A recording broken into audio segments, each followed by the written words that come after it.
Thank you so much, everyone, for coming. I know Emily and I are really, really looking forward to interacting with every single one of you. So please come up and say hi to us during the course of today.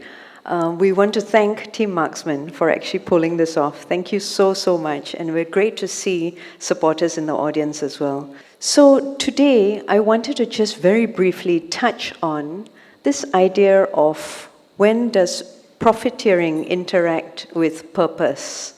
Is it sufficient for us to just concentrate on profiteering as a business entity?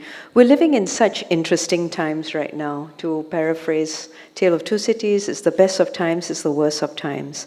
In many ways, it's the best of times because we're making so much progress. The executive secretary of the UNFCCC pointed out that last year, clean energy investment was 2 trillion worldwide, and we all know India is part of the forefront of this as well. And the good news is that we're not waiting for miracles.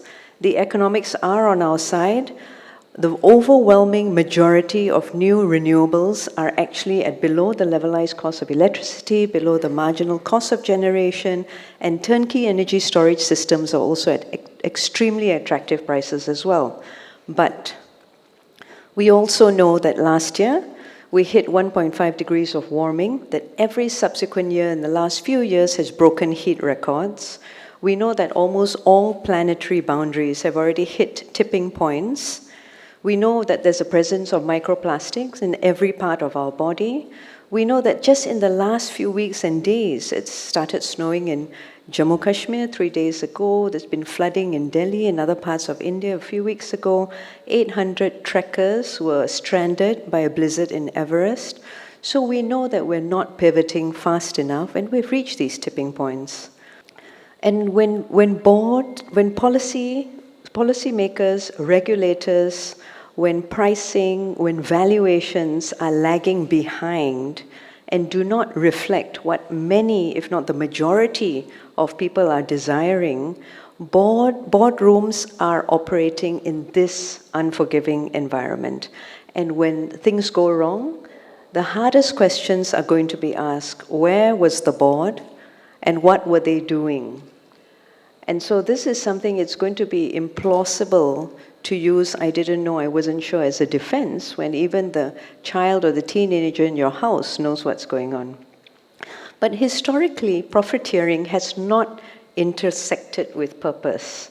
Just a few decades ago, even a Nobel Prize winner could categorically state that the social responsibility of business is to increase its profit. But now, when you have every country in the world understanding and agreeing with the overwhelming scientific consensus that we need to decarbonize, and that there are solutions available, many of these are more affordable. So policymakers and regulators are still lagging behind what is needed.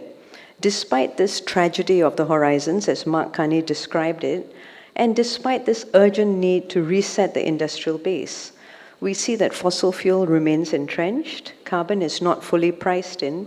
So what is the responsibility of business leaders? What can we do? Let's look at coal plants, shall we? On average, it's 12 to 15 years old in the region, and some countries, including India, are still starting up new coal plants.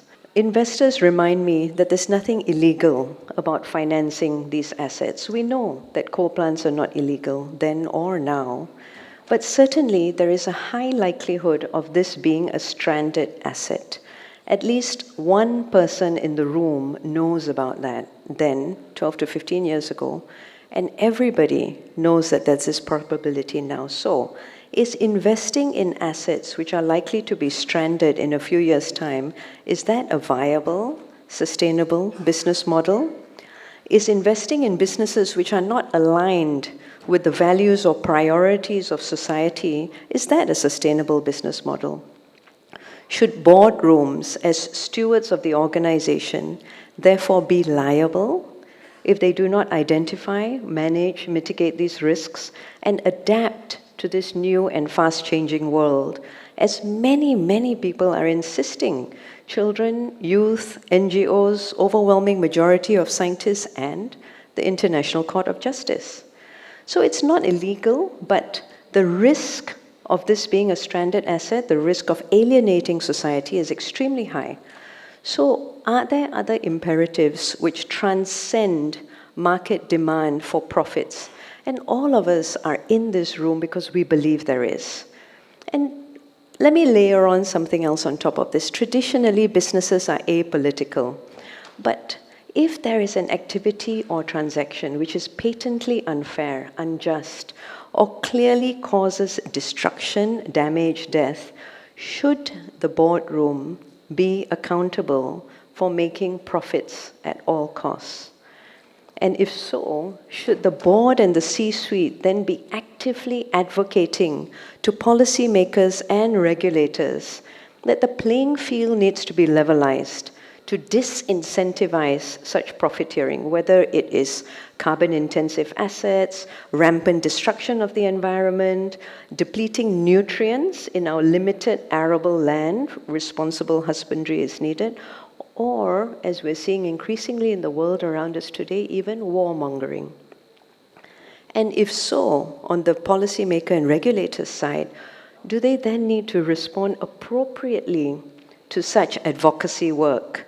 Weigh in with measures which are going to future-proof the capital markets and the financial system and make it clear that it is not acceptable to profiteer at all costs. So policymakers also need to think about the value of things versus our values when negative externalities are not priced. Let me give you another example. 1 ton of CO2 is generated by the burning of over 3 barrels of oil.